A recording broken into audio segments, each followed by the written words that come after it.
Your mentality is heavily linked to your reality. And the fact that most people have such weak mindsets comes from the fact that they have a weak life, a weak body, a weak social circle, a weak network, a weak bank account, a weak relationship, and then their mind is weak. Well, of course. Whereas if you had a group of soldiers around you, men who were dedicated, who would ride or die with you, if you were strong, if your woman would never leave you no matter what because she idolizes you, then your mentality would be strong. Your mind would be strong by extension. So if someone comes to me and goes, I doubt myself, I usually look at them and go, yeah, I understand why. You're a little fat piece of shit. You're stupid. Of course you do. Excuses sound best to the person that's making them up. Stop feeling sorry for yourself. Get off the pity potty. Telling everybody your sad and sob stories, trying to get people to show up to your pity potties and your pity parades.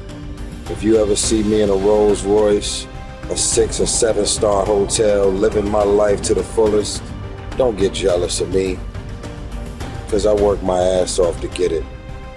Nobody handed me nothing.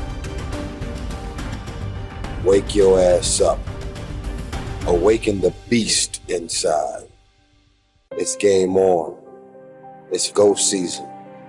It's time for you to take advantage of the access and the resources that you have in your country and your community. You got a problem with your life. You got a problem with your environment. Do something about it. If you want it, go get it. Every man understands you shouldn't be complaining about things you cannot change. You have to play the cards you're dealt. To be born a certain height and then to sit there and go, what do I do? I'll tell you what you do. You become the best version of yourself, just like everyone else does.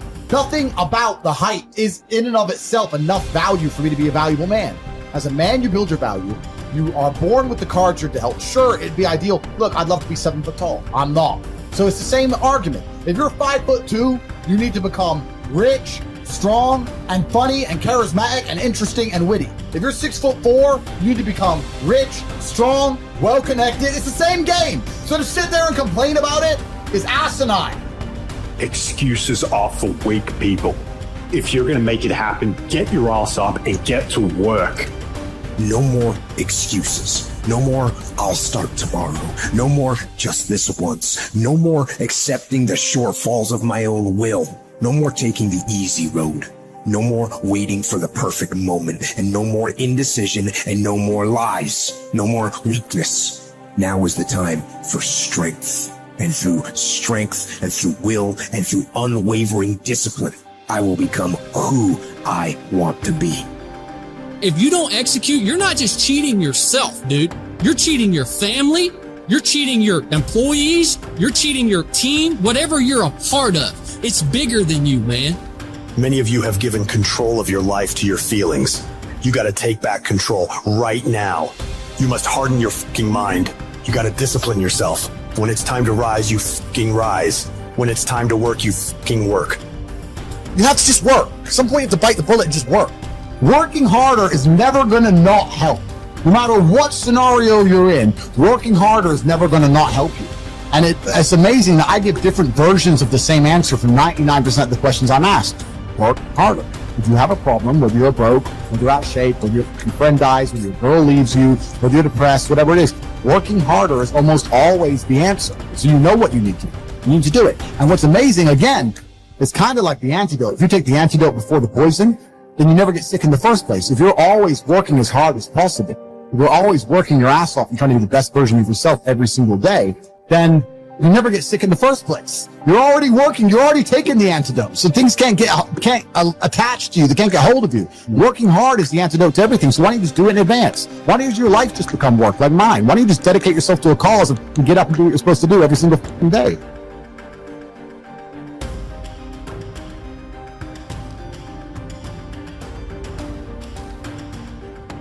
I want to talk to you today because I hope that of all the talks that happen here, you forget about me, but that this changes your life. And I want to remind you of something as I begin today, that you were born to do something great with your life, that you're extraordinary. Listen to me, that you're enough, that you're special, that you're favored, that you're chosen, regardless of where you come from, regardless of what you've been carrying with you. Some of you come in here today, and you know what?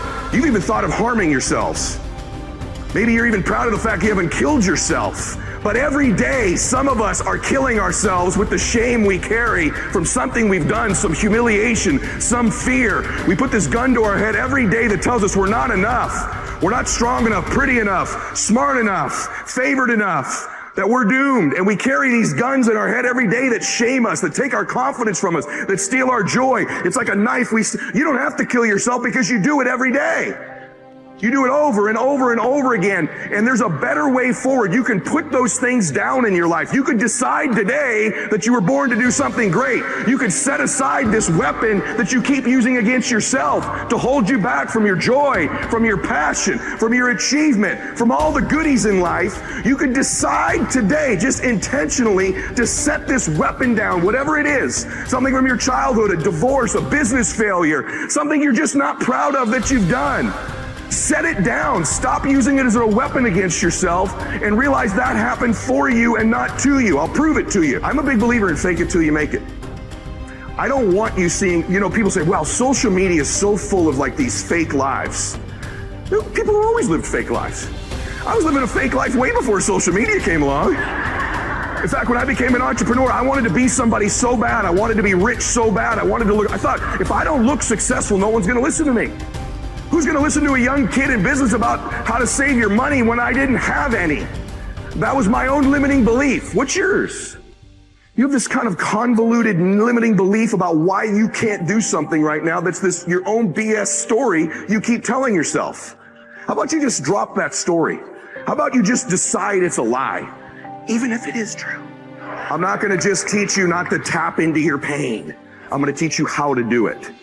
Okay, I teach people how to change things technically, but I believe in this concept of living blissfully dissatisfied, which means there's a way. Most achievers have it backwards. They think, hey, if I enjoy my success, I'm going to lose all my drive, right? And then other people that aren't successful yet, haven't reached what they want, or they delay their bliss until a destination in the future.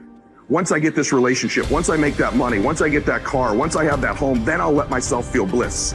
And so I teach you that the concept is you can live blissfully and still be dissatisfied. Your pathway to changing how you feel about yourself, of getting to the next level, is always giving, always giving, always giving.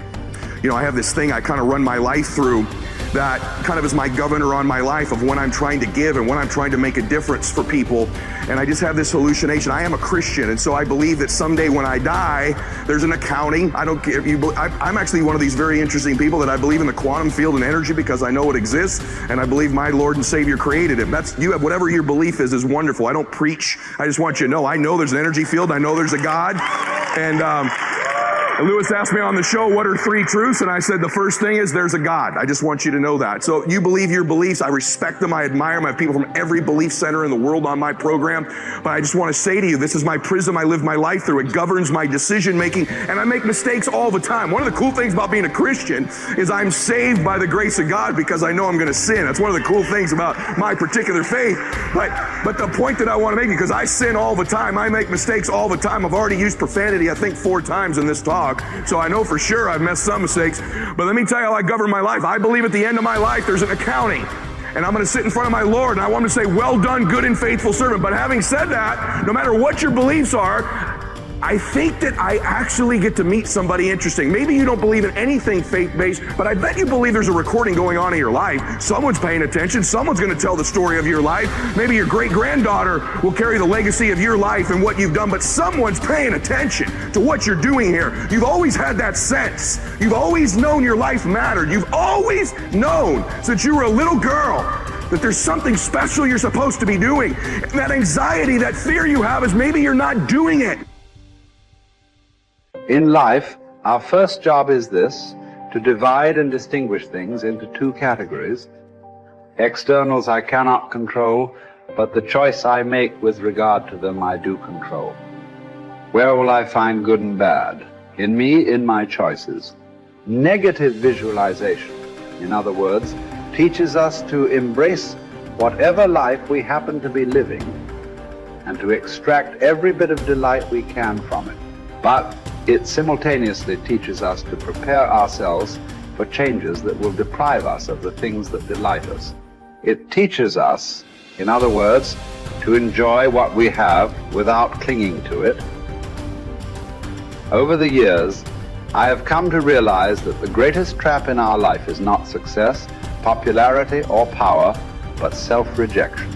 Success, popularity, and power can indeed present a great temptation, but their seductive quality often comes from the way they are part of the much larger temptation to self-rejection. When we have come to believe in the voices that call us worthless and unlovable, then success, popularity, and power are easily perceived as attractive solutions. The real trap, however, is self-rejection. As soon as someone accuses me or criticizes me, as soon as I'm rejected, left alone, or abandoned, I find myself thinking, well, that proves once again that I'm a nobody. My dark side says, I am no good. I deserve to be pushed aside, forgotten, rejected, and abandoned. Self-rejection is the greatest enemy of the spiritual life because it contradicts the sacred voice that calls us the beloved. Being the beloved constitutes the core truth of our existence. Life is neither a glorious highlight reel nor a monstrous tragedy. Every day is a good day to live and a good day to die. Every day is also an apt time to learn and express joy and love for the entire natural world. Each day is an apt time to make contact with other people and express empathy for the entire world. Each day is perfect to accept with indifference all aspects of being. Persuade me or prove to me that I'm mistaken in thought or deed, and I will gladly change. For it is the truth I seek, and the truth never harmed anyone. Harm comes from persisting in error and clinging to ignorance. Let us too overcome all things, with our reward consisting not in any wreath or garland, not in trumpet, calls for silence, for ceremonial proclamation of our name, but in moral worth, in strength of spirit, in a peace that is won forever, once in any contest fortune has been utterly defeated. How is it that discipline and the straight and narrow offer the best chance for a good life? And how is it that we have forgotten that is the case? Well, the reason that discipline is necessary is because you're a mass of competing short-term interests.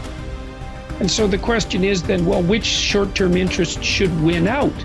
And the answer to that is, well, none of them. They need to be organized into a hierarchy that makes them functional across time and across individuals. So like a 2-year-old is very likely to act out his or her proximal impulse. But of course, a 2-year-old can't survive in the world. You have to bring your primary instincts, let's say, under the regulatory structure of a higher order value system that allows them to manifest themselves without undue mutual sacrifice across large spans of time in the presence of large numbers of other people. So that requires a very sophisticated ordering. It's like, we already talked about the fact that a meta-narrative is necessary to unite subcultures, say, so that they can operate peacefully and harmoniously within the same space. The same thing applies within you, because you're an internal coalition of warring single-minded tribes, and they have to all be brought under the organizational structure of long-term collective vision, let's say. Mm-hmm. And in order to do that, you have to be disciplined. And any discipline, technically speaking, is an attempt to bring all those competing short-term impulses under a larger scale and more inclusive framework. And so you do that, and then, well, that's actually what gives you freedom. Being impulsive and being free aren't the same things, because if you're impulsive, you're just the slave of your impulses. Right. There's no freedom in that. That's the same freedom, so to speak, literally, that a 2-year-old has, because a 2-year-old isn't socialized yet. So it's a completely, that doesn't function in the sophisticated world. It doesn't work. Right. Everyone knows it.